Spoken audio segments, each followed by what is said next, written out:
গত ৯ জানুয়ারি Medinipur medical college হাসপাতালে মাতৃমা বিভাগের চিকিৎসার গাফিলতিতে রোগী মৃত্যুর অভিযোগ উঠেছে। মৃত্যু হয়েছে এক সদ্যজাত শিশুর। আশঙ্কাজনক অবস্থায় ৩ মহিলা এখনও ভর্তি রয়েছেন এসএসকেএমে। এই ঘটনায় রাজ্য স্বাস্থ্য দফতর ও সিআইডি তদন্তের পর রিপোর্ট পেয়ে মোট ৭ জন জুনিয়র ডক্টর সহ ১৩ জন চিকিৎসককে সাসপেন্ড করেছে স্বাস্থ্য দফতর। তাদের বিরুদ্ধে অনিচ্ছাকৃত খুনের ধারায় মামলা করেছে সিআইডি। এরপর নিজেদের নামে আসা সাসপেনশন অর্ডার প্রত্যাহারের দাবি করে অবস্থান বিক্ষোভ শুরু করলেন জুনিয়র ডাক্তাররা। চিঠি পাঠালেন ন্যাশনাল মেডিকেল কাউন্সিল সহ বিভিন্ন দফতরে। চিকিৎসার গাফিলতির অভিযোগে মুখ্যমন্ত্রী সংবাদ মাধ্যমে জানিয়েছিলেন যে ১২ জনকে সাসপেন্ড করা হলো, কিন্তু তার কোনো অর্ডার সেটা পাননি চিকিৎসকেরা। শনিবার দুপুরে সেই অর্ডার মেদিনীপুর মেডিকেল কলেজে এবং সেখানে অভিযোগের তালিকায় থাকা চিকিৎসকদের হাতে গিয়ে পৌঁছায়। সেখানেই নতুন করে আরও একজন জুনিয়র ডাক্তারের নাম সংযোজিত হয়েছে সাসপেনশনের তালিকায়। সেই সঙ্গে সিআইডির পক্ষ থেকে করা যে মামলা তার কপিও তারা পেয়েছেন। পরিস্থিতি দেখে জুনিয়র ডাক্তাররা বিক্ষোভ শুরু করেন শনিবার দুপুর থেকে। মেডিকেল কলেজের প্রিন্সিপাল, হাসপাতালের সুপার সহ সকলকে ঘেরাও করে সন্ধ্যা পর্যন্ত চলে বিক্ষোভ।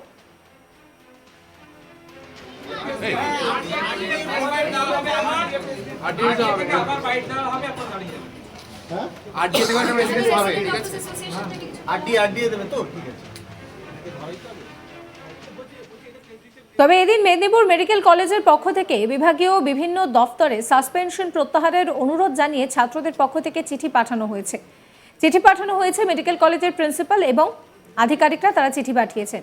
এদিন সন্ধ্যাতেই মেদিনীপুর মেডিকেল কলেজ হাসপাতালে হাজির হয়েছিলেন গ্রিভেন্স রিডেনশিয়াল কমিটির 2 সদস্য।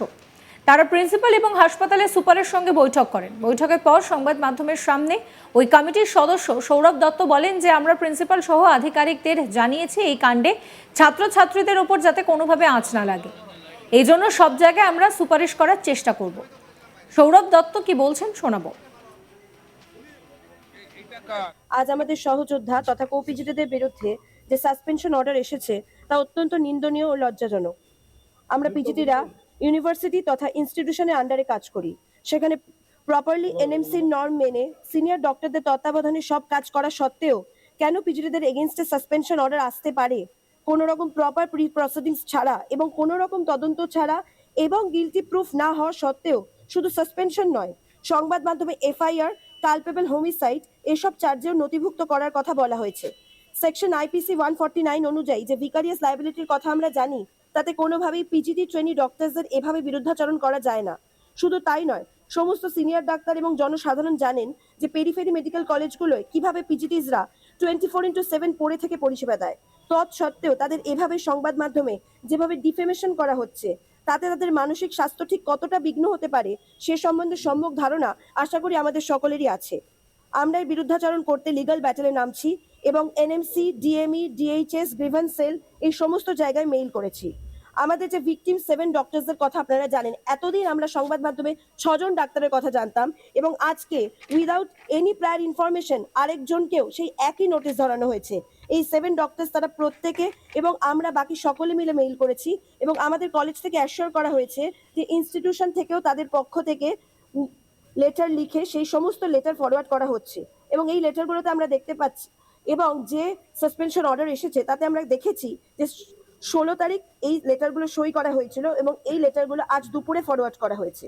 তাই প্রশাসনের কাছে আজ আমাদের অনুরোধ থাকবে যে জুনিয়র ডক্টরদের সাসপেনশন সিদ্ধান্ত পুনর্বিবেচনা ও প্রত্যাহার করার জন্য।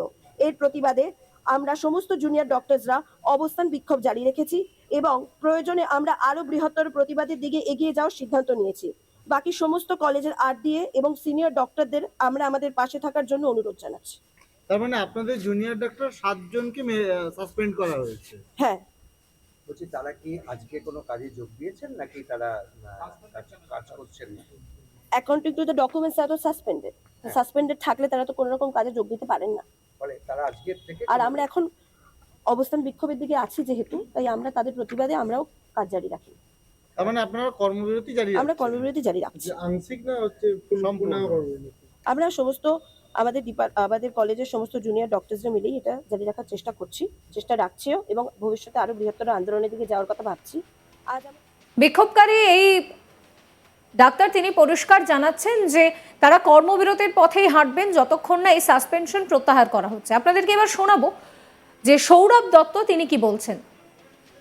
আমরা গভর্নমেন্টের কাছে জোরহাত করে বলছি যে জুনিয়র ডাক্তারদের সাসপেনশন আমাদের মনে হচ্ছে একেবারেই যুক্তিগ্রাহ্য নয়, এবং আমরা যেখানে যা বলার সেইভাবে করছি। এবং আমরা আজকে এসেছিলাম কমপ্লিটলি একজন ডাক্তার হিসেবে, কোনো পোস্ট থেকে নয়, আমাদের ছোট ভাইদের পাশে দাঁড়াতে।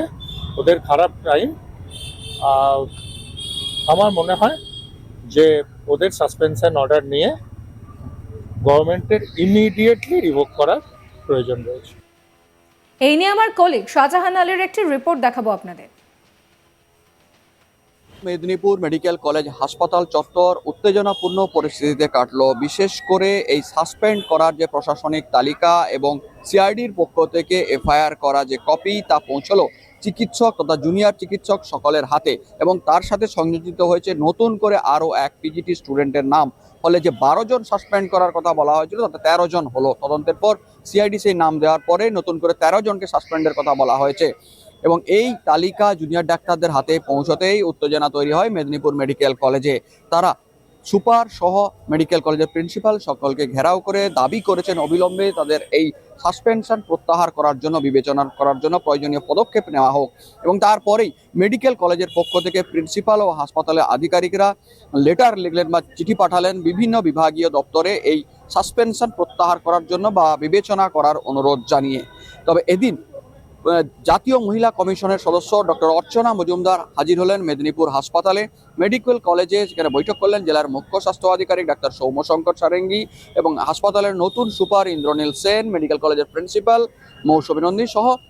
9 জানুয়ারি সে ঘটনার দিন, অর্থাৎ যেদিন রোগী মৃত্যু হয়েছিল যে চিকিৎসার বিভ্রান্তিতে, সেই চিকিৎসার সময় অপারেশনের সময় যারা ছিলেন সেই চিকিৎসক, নার্স এবং জুনিয়র ডাক্তার সকলের সঙ্গে বৈঠক করলেন। প্রায় 3 ঘন্টা বৈঠকের পর জাতীয় মহিলা কমিশনের ওই সদস্য জানান যেভাবে সাসপেন্ড করা হয়েছে তা ঠিক হয়নি, আমি এটা নিয়ে রিপোর্ট করব। তার কারণ এর জন্য যে পদক্ষেপ নেওয়া প্রয়োজন ছিল তা ছিল ফ্লুইড। সেই ফ্লুইডের ল্যাবরেটরি টেস্ট রিপোর্ট না পাওয়ার আগেই এই জাতীয় বা চিকিৎসক এবং জুনিয়র ডাক্তারদের যেভাবে দোষারোপ করা হয়েছে সেটা ঠিক হয়নি।